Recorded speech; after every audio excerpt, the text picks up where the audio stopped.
Welcome back, guys. This is Stumblin Forward, and I'm one of your co-hosts, Kristen Herman. And I'm Monica Ortega. Awesome. And today we're speaking to Dr. Lori Baker-Schena, CEO and founder of Baker-Schena Communications. She is a leadership coach and professional speaker who works with individuals, academic institutions, entrepreneurs, small businesses, and large corporations to strengthen their management and team building skills.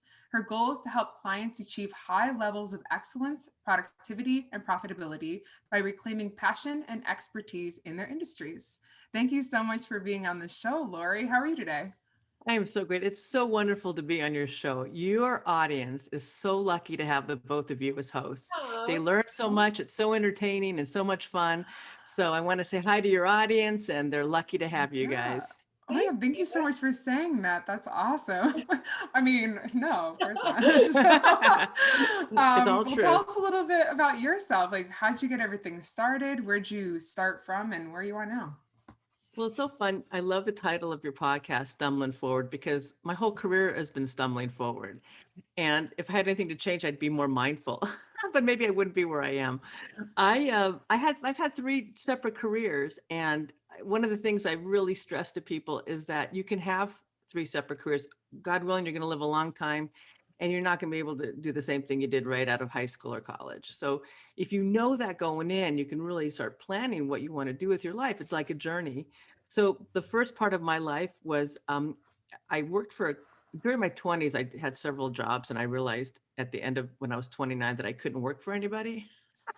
So I decided to start my own business, and it was a marketing and public relations business in healthcare.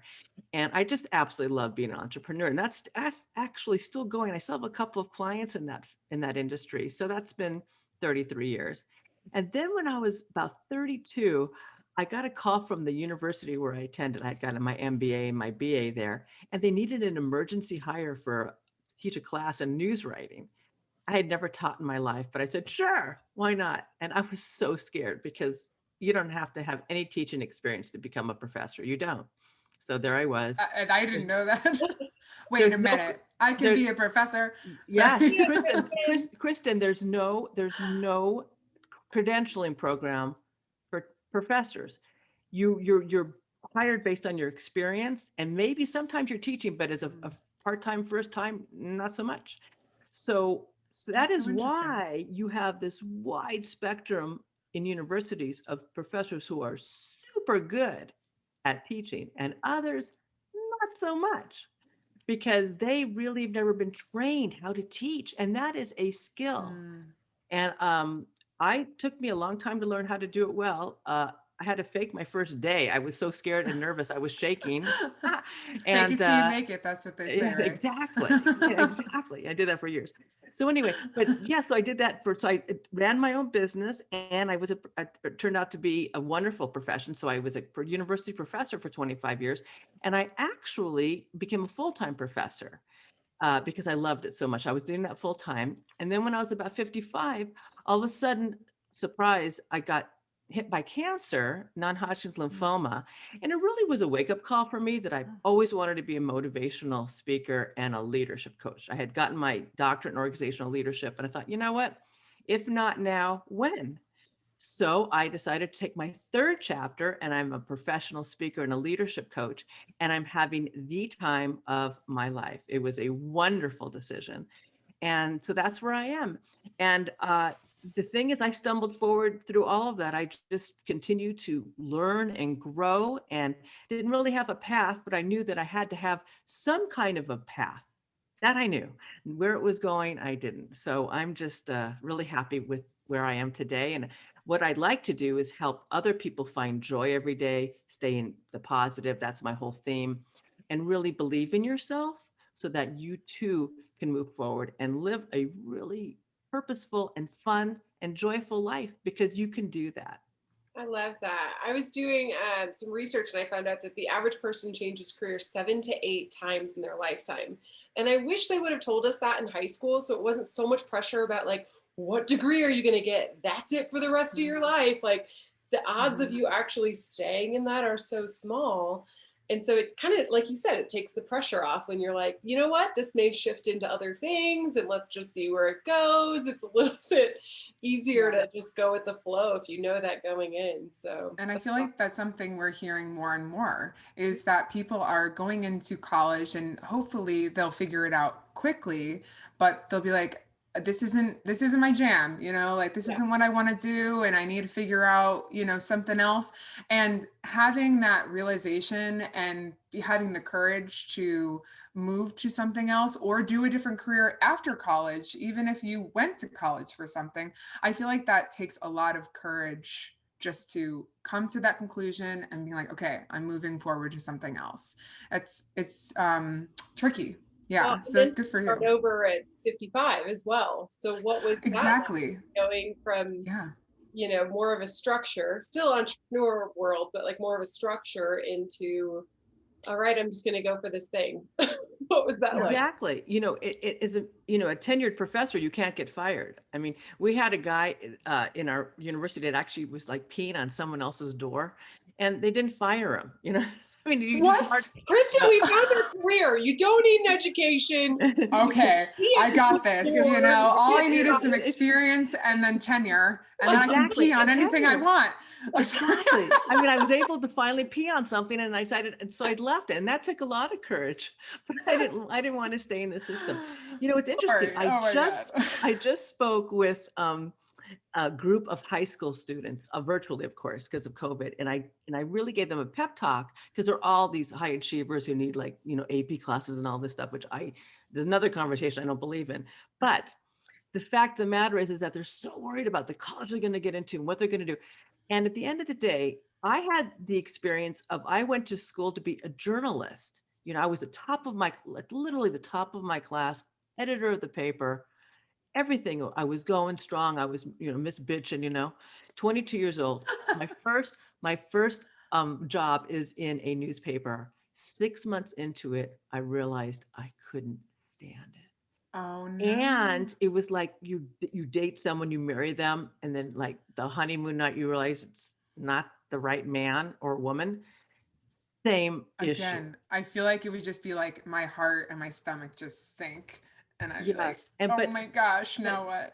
but exactly. But I realized this can't be the end of the world.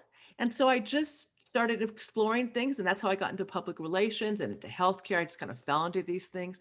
But one of the things I have to stress is don't settle. Don't settle. You deserve more. And your 20s should be rollicking. You should be in and out of jobs. Boom, boom, boom, boom, boom. That's where you really learn who you are and what you can tolerate and what you want. And if Mhm. you have a very healthy, neurotic 20s, then by the time you're 40s, you can really enjoy yourself. And because people who don't have that craziness in their 20s, by the time they're 40s, that's when they kind of freak out. So you're better off freaking out in your 20s than your 40s, in my You humble go, opinion. Kristen.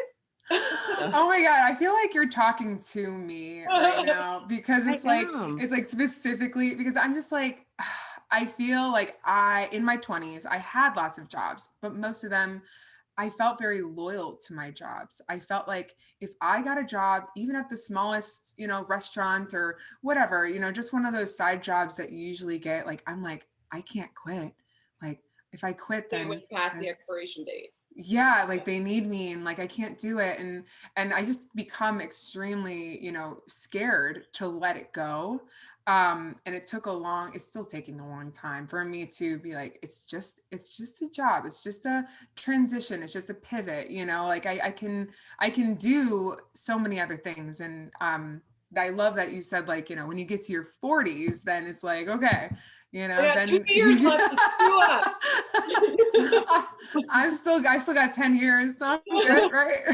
But it's true. And the fact of the matter is, it's really good to be a good worker and a loyal worker, but you want to be in a place that you really like. Yes. But if you're working and you're not happy, you're not doing your employer any favors. Yeah. And that's really something to really understand. And it's really also important to start thinking about, this is what I do with my coaching, which I love you beautiful women, because this is exactly what I like to stress is that we can't go into our lives with fear.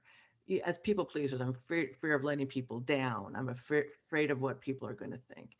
That really blinds you from what, what Kristen wants, what Monica wants. You need to really figure out what you want, and then figure out how gracefully and how to get there. And it does take a lot of crappy jobs, just like, relationships, crappy relationships. And eventually you find the right person and you find the right job. But it's that willingness to not settle for misery that's crucial, and not worrying about what other people think of you. And it takes a long time to get to there. It's funny. When I hit 60, we were in Vegas with my family. We had a blast a couple of years ago when you could do that.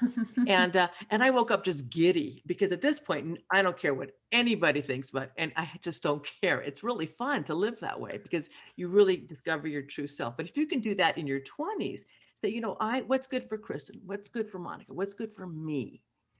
Have that as your North Star, then things start opening up for you, and you start finding a lot more joy and happiness, versus the guilt of staying in a job that you just don't like, or it's just not good for you.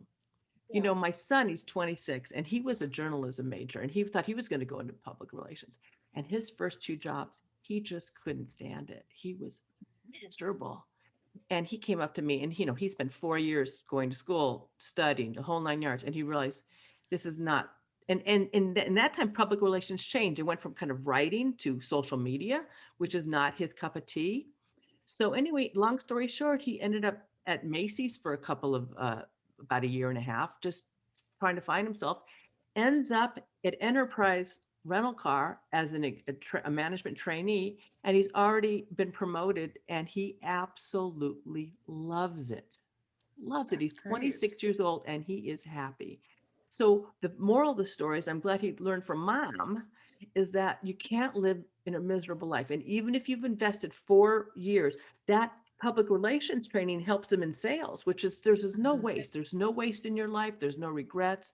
But he found a place where he could really be himself and find, you don't know that you're a good salesperson in college. They don't teach you 5% of what you, only 5% of what you learn in college you're going to ever use in the job. It really is, it's just about to create a more well-rounded person.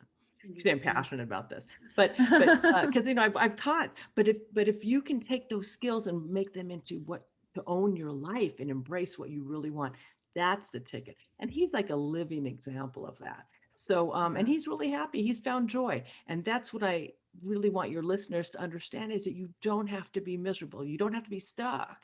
That is the biggest mistake you can make. And he Yeah, probably I never feel even like thought enterprise. He probably never even Yeah. thought that he would go into the Car car rental business. rental. He never would have expected that would be something that he actually loves.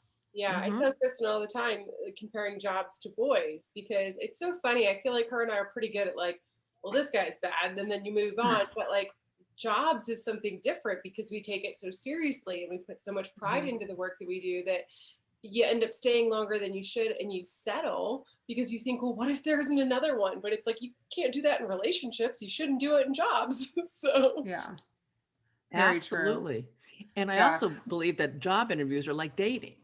I think so too. So when I give job interview advice, it's all about the dating, like how you would act, and and then also the feedback from what the other person's telling you, because you don't want to look desperate in a job interview, like you don't want to look desperate in a date, and you don't want to be in a place where that's not going to value you. So you have to really be a good listener when you're on a job interview too. So it's interesting, again, when you're talking about that, going into a job interview and treating it like you're almost interviewing them as well. It's it's something that you really have to keep your eyes open. And even though, yes, you do want the job because you want to make money, or you need a job or something like that, but it also is an interview with them as well. And some people forget that, and that's why they get so nervous. Or maybe if you looked at it the other way, it's this is about getting to know someone else and them getting to know you.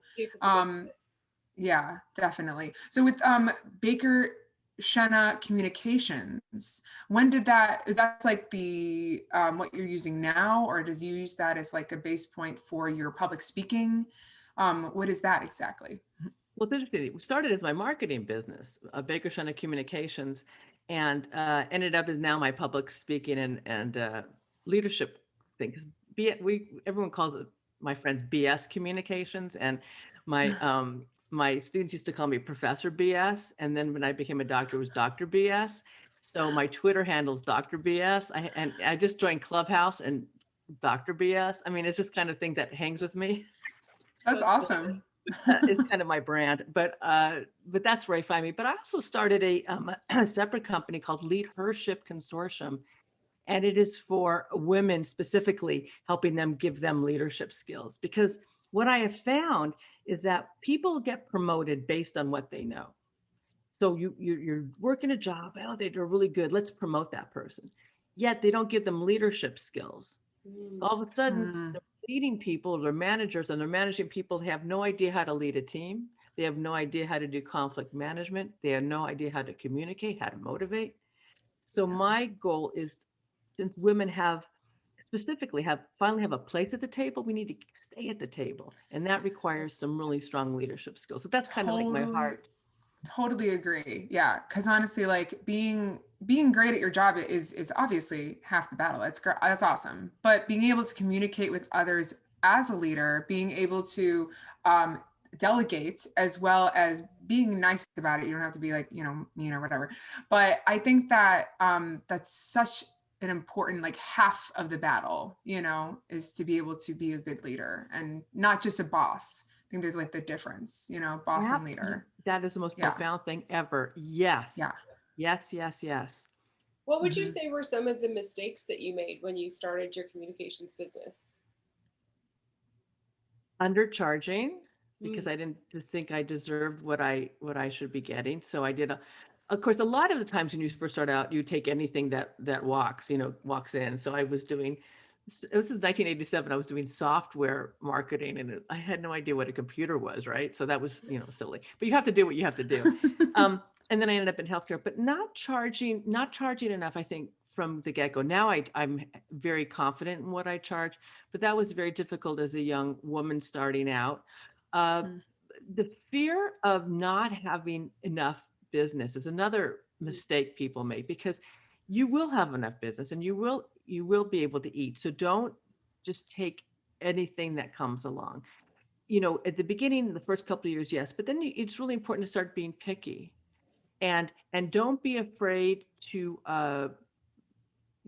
ask for money if no one's paying you, and don't be afraid of just undervaluing yourself. I think that's the most important thing. I've learned differently, but you deserve what you ask for, your value, and knowing your value, I think, is crucial. I didn't know my value quite then, but I do now.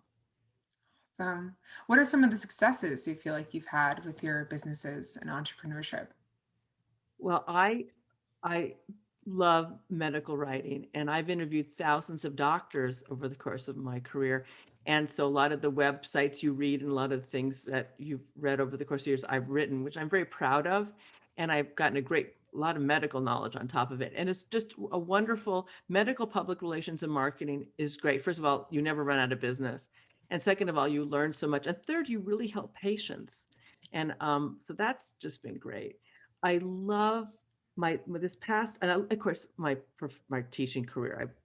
I've impacted the lives, I think, of thousands of students, and I love my students so much, and that's been wonderful. And a lot of them are still very close to me. It's so funny, I'm on Clubhouse now, and of course, some of my former students greeted me when I joined and helped me figure out the concept. I mean, just that kind of give and take. And I'm still mentoring a ton of people, because that's really important. And finally, my professional speaking, I love talking to big audiences and small audiences. And I love being able to help people really elevate their lives and find joy. Because I think at the end of the day, we have to continue to pivot to the positive. And so helping people learn how to pivot to the positive, stay joyful every day, and move their lives forward, because this is really all we have. So we shouldn't really squander it by being negative and miserable, because being negative never moved you forward. So those are my successes, and being able to just wake up every morning. First of all, that's a success as a cancer survivor, but wake up every morning and then be able to help people find joy. My clients, everybody, really, really responds to that. Yeah. Can I talk a little bit about your cancer and Yes. the transition that you had, like finding out about it and then how that impacted you as who you are now? Absolutely. I'm sitting there, going along, life is great. And then I was getting really sick and I was like throwing up and I figured I better get to the ER.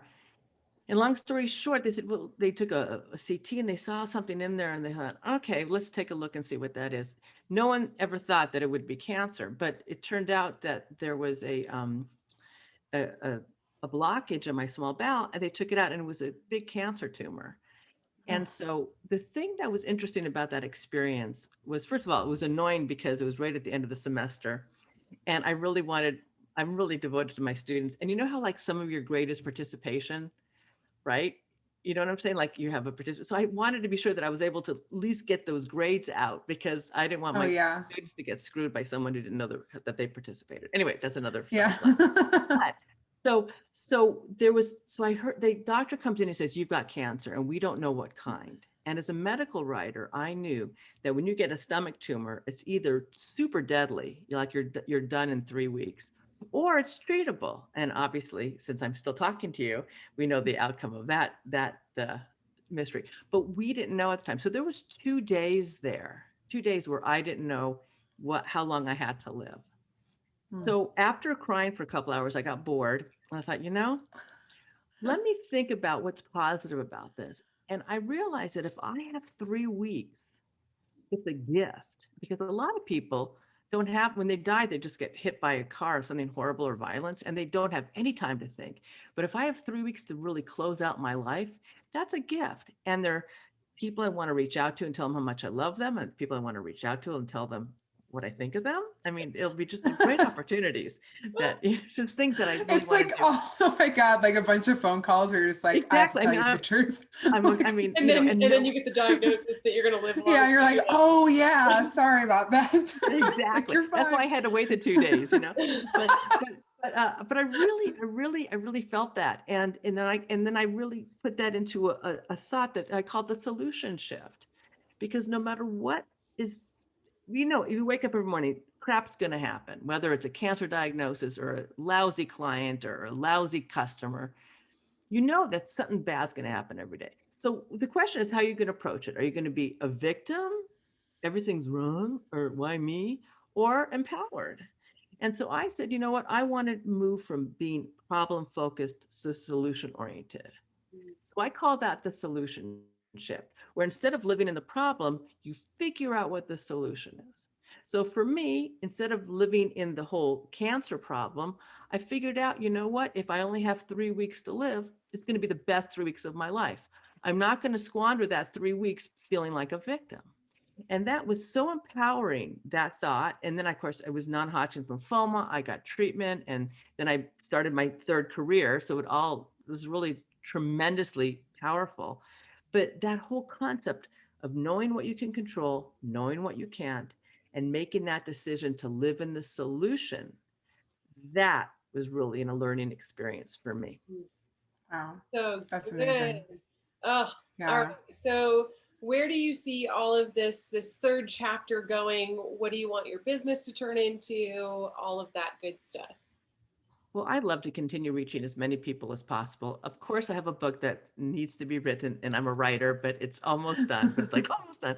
But I was on such a great roll before COVID, because I was speaking. I had 7 gigs cancel in April and May last year alone because I Hmm. couldn't. We locked down.